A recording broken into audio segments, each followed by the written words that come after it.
அவளோடு எதிர்பார்த்துட்டு இருந்தோம் அப்படின்னு கூட சொல்லலாம். இப்ப வந்து நம்ம trending super star cool Suresh அவர்களை ஒரு சில வார்த்தைகள் பேசுமாறு அன்போடு அழைக்கிறோம். YouTube super star cool Suresh. ஆனா நிறைய ஸ்டார்னு இன்னும் பெரிய ஸ்டாரா வரணும்னு. Thank you so much. ஒரு 2 வார்த்தைகள்.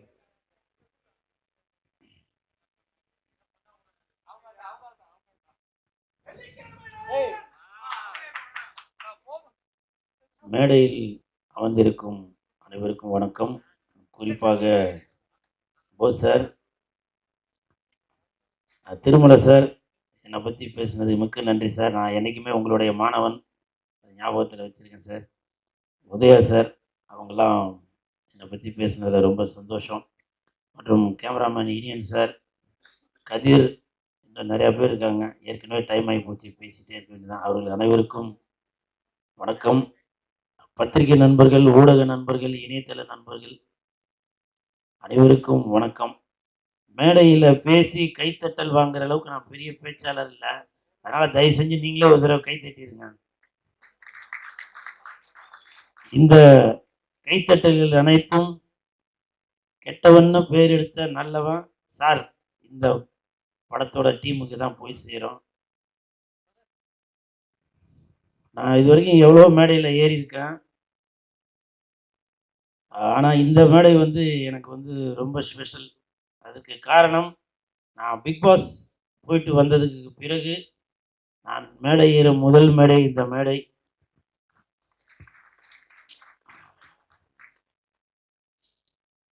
அதுவும் இல்லாமல் இன்னொரு ஸ்பெஷல் என்னன்னு பார்த்தீங்கன்னாக்க, என் தலைவன் அவர்கள் நடித்த ஒரு படத்தில் உள்ள அந்த பாட்டில் உள்ள வரி, அதுவும் வந்து எனக்கு ஒரு சென்டிமெண்ட்டாக இந்த மேடையை அமைச்சு கொடுத்துருக்கு. அதற்கு மிக்க நன்றி. முதல்ல மாதிரி இருந்தேன்னா கட கட கட கட கடன்னு பேசிடுவேன். மனப்பாடம் பண்ணி வச்சது வாயில் வருது எல்லாமே பேசிடுவேன். இப்போ வந்து என்ன அறியாமலே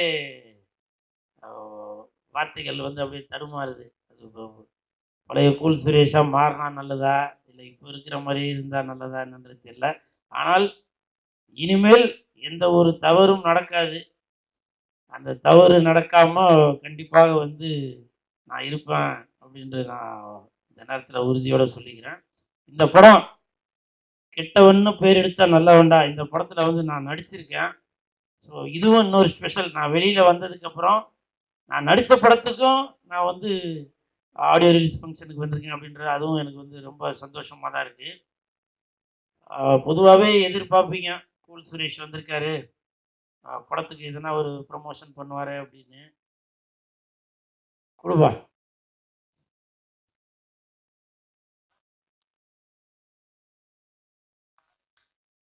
இந்த படம் வந்து கெட்டவன்னு பேர் எடுத்த நல்லவன்டா. கெட்டவன்னு பேர் எடுத்த நல்லவன்டா, அதுக்கு காரணம் என்னுடைய ஆண்டவன்டா.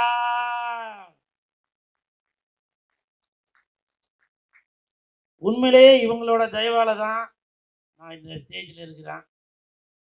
கெட்டவன்னு பேர் எடுத்த நல்லவன்டா, அதுக்கு காரணம் என்னுடைய ஆண்டவன்டா. ஆண்டவன் சார் அந்த வாடா போடான்ற கூட வேணாம், ஏன்னா அந்த மரியாதை குறைச்சலான வார்த்தைகள் வேண்டாம் அப்படின்ற ஒரு மனப்பான்மையில தான் நான் இருக்கேன். கூட்டம் கூட்டம் கூட்டம், எப்படி கூட்டம் கூட்டம் கூட்டம், இவங்க தமிழுக்காக வந்த கூட்டம். அதனால இந்த படத்துல வந்து நான் நடிச்சதுல வந்து ரொம்ப எப்படி சொல்றதுன்னு தெரியல, வார்த்தைகளே வரல. ஏன்னா டைரக்டரும் ப்ரொடியூசரும் இந்த படத்துக்காக ரொம்ப மெனக்கெட்டுருக்காங்க, ரொம்ப மெனக்கெட்டாங்க. அதெல்லாம் கண்கூடாக தான் பார்த்துட்டு இருந்தேன். நம்மளும் நடிகராக இருக்கிறதுனால எதுவும் பேச முடியல. அதனால் இந்த டீமுக்கு என் மனமார்ந்த வாழ்த்துக்கள். எனது நண்பர் மகத் அவர்கள் நடிச்சிருக்காங்க. சாங் பார்த்தேன், ட்ரைலர்லாம் பார்த்தேன், நல்லா நடிச்சிருக்கீங்க மகத். உங்களுக்கு என் மனமார்ந்த வாழ்த்துக்கள். அப்புறம் நிறையா பேர் இவ்வளோ நாளாக எனக்கு இருந்த ஆடியன்ஸ்லாம் பார்த்தீங்கன்னா தலைவா தலைவா அப்படின்னு கூப்பிடுவாங்க. ஆனால் இப்போ வந்து இறங்கி வந்து சார் நல்லா இருக்கீங்களா, அண்ணா நல்லா இருக்கீங்களா அப்படின்றாங்க. அதுக்கு காரணம் அந்த பிக் பாஸில் எனக்கு வந்த மாற்றம் தான் நினைக்கிறேன். நிறையா பேர் கேட்டீங்க, என்ன சீக்கிரம் வந்துட்டீங்க, என்ன சீக்கிரம் வந்துட்டீங்க, இருக்க வேண்டியதானே, ஏன் வந்துட்டீங்க அப்படின்னாங்க.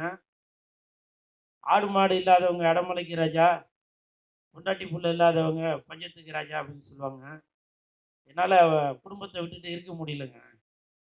ஏன்னா நான் கல்யாணம் பண்ணுறதுக்கு அவ்வளோ கஷ்டப்பட்டேன். சினிமாக்காரன்னு சொல்லி பொண்ணு கட்டுறதுக்கெலாம் நிறைய பேர் யோசிச்சாங்க. அப்படி இருந்தும் எனது தாய் மாமன் நானும் ஒரு குடும்பஸ்தன் ஆகணும் அப்படின்ற ஒரு எண்ணத்தில் எனக்கு ஒரு கல்யாணத்தை பண்ணி வச்சு இன்னைக்கு அழகு பார்த்துட்டு இருக்காரு. அப்படி இருக்கிறப்போ பல பேர் நான் நல்லா இருக்கணும்னு நினைக்கிறப்ப குடும்பத்தை விட்டுட்டு நான் அங்கே போய் இருக்க வேண்டாம் அப்படின்ற ஒரு எண்ணம் வந்துச்சு. அதனால தான் நான் வந்து அங்கேருந்து வெளியில் வந்துட்டேன். அதனால் என் மீது நம்பிக்கை வச்சு எனக்கு சப்போர்ட் பண்ணிய அனைவருக்கும் என் மனமார்ந்த நன்றி. ஆஹ் இந்த படம் கண்டிப்பாக பவுல் சார், உங்களை மறக்கவே முடியாது சார். ஏன்னு கேளுங்க, எனக்கு பணம் தர வேண்டிய பேலன்ஸ்லாம் இருந்துச்சு. நான் ஒரு ஒரு ஃபோன் பண்ணேன், உடனே கொடுத்துட்டீங்க. மிக்க நன்றி, மிக்க நன்றி. ஏன்னா இப்போது என்னோட சூழ்நிலை என்னன்றது உங்களுக்கு தெரியும். ஆனால் கேட்ட உடனே சரிங்க அது இப்போ நம்பர் கொடுங்க அப்படின்னு சொல்லி உடனே வந்து அனுப்பிச்சி வச்சார். ஸோ அந்த பவுல் சாருக்கு என் மனமார்ந்த நன்றி. அப்புறம் பிரபுராம் சார், அவர் வந்து இன்னமும் அமுல் பேபி மாதிரியே தான் இருக்கிறாரு. அவர் எப்படி டைரக்டர் ஆனார்னு எனக்கே ஒரு சந்தேகமாக தான் இருக்குது. இல்லை ஏன்னாக்கா ஷூட்டிங் ஸ்பாட்டில் கூட அவர் கோவப்பட்டு பார்த்ததே இல்லை. அவர் கோவப்படாமல் ரொம்ப சிரிச்சுட்டே தான் வேலை வாங்குவார். ஸோ அவரோட எண்ணம் போலவே இந்த படமும் மிகப்பெரிய வெற்றி அடையணும். அப்புறம் படத்தோட கேமராமேன் இனியன் சார், உங்களுக்கும் யாரோ ஒரு 2 பேர் கை தட்டிடுங்க எங்கே இருக்காங்க? கேமராமேன் இனியன் சார், உங்களுக்கும் என் மனமார்ந்த வாழ்த்துக்கள். இந்த ஹோல் டீமுக்கும் என் மனமார்ந்த வாழ்த்துக்கள். வாழ்த்த வந்த அனைவருக்கும் எனது நன்றி, நன்றி, நன்றி. இது கூட ஏன் இப்போ கையில் பிடிச்சிட்டு இருக்குன்னா, ஆக்சுவலாக இந்த இடத்துல சப்போஸ் யூடியூப்பில் வரும்போது என்ன படத்துக்கு பேசுகிறோம் அப்படின்றது கூட கீழே தெரியாமல் வந்துடும். ஸோ அதனால தான் இதை நான் கையில் பிடிச்சிட்டே பேசுகிறேன். இவன் என்ன தெரிஞ்சவே இல்லையா அப்படின்னு சில பேர் நினைப்பீங்க. நான் இன்னமும் சொல்கிறேங்க, நான் வீட்டுக்குள்ளே இருந்தால் தாங்க சுரேஷ், வீட்டை விட்டு வெளியில் வந்தால் கூல் சுரேஷ். அதனால் எனக்கு வந்து ஏதோ கூச்சல் போட்டு சத்தம் போட்டு உங்களை இரிட்டேட் பண்ணோம் அப்படின்ற எண்ணம்லாம் இல்லை. நான் சாப்பிட்றது சினிமா சோறு. சினிமா தான் இன்றைக்கி என்னை இந்த மேடையை கூட்டிகிட்டு வந்திருக்கு.